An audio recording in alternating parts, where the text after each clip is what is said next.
When you're young and stupid, people don't care because they think, well, whatever. You've got decades of possibility still ready to unfold in you. But if you're in the same unspecified position at 40, people are much less forgiving. Basic practice with people is to say to them, well, obviously you're here because you would like things to be better, but that's okay. We can use your definition of what constitutes better. We can use your definition of what constitutes worse.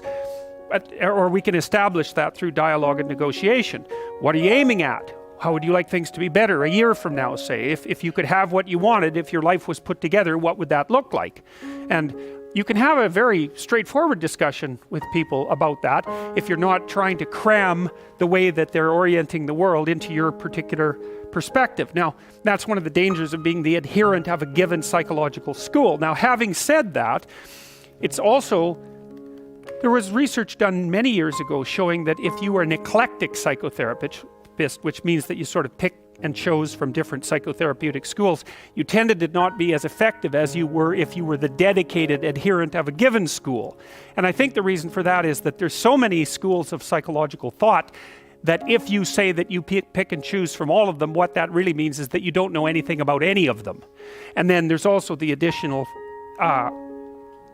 factor, maybe you might call it, that if someone comes to you and they're very chaotic and confused, helping them impose any structure onto their life is likely to be an improvement over no structure at all. And so if you go to a therapist that has a particular viewpoint and they help you structure your understanding of the world within the confines of a given clinical model, and you came in there very chaotic and uncertain, then maybe that's going to be a lot better for you than just floundering. And I think there's some real truth in that. And I think that's part and parcel of the same, of another, what you might call it, reasonable observation about maturation, is that it's very necessary for people at some point in their life to dedicate themselves to a single game of some sort, which is kind of what you're doing in university.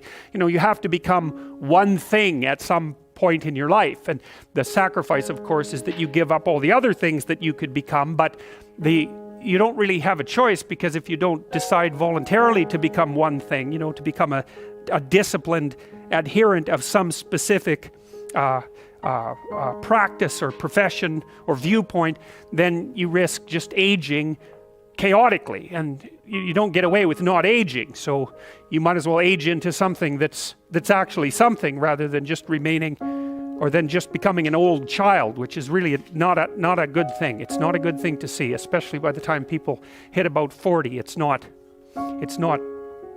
pretty for them or anyone else. And even at 30, it's getting pretty old at that point. 40, it's almost irreparable at 40. And the reason for that is you start running out of opportunities. When you're young and stupid, people don't care because they think, well, whatever. You've got decades of possibility still ready to unfold in you. But if you're in the same unspecified position at 40, people are much less forgiving, especially because if they're going to hire someone who doesn't know what's going on, or employ them, or engage them in some sort of productive activity, they might as well take a chance on someone young and full of potential rather than someone who's really lived more than half of their life already, because of course you have by the time you're 40.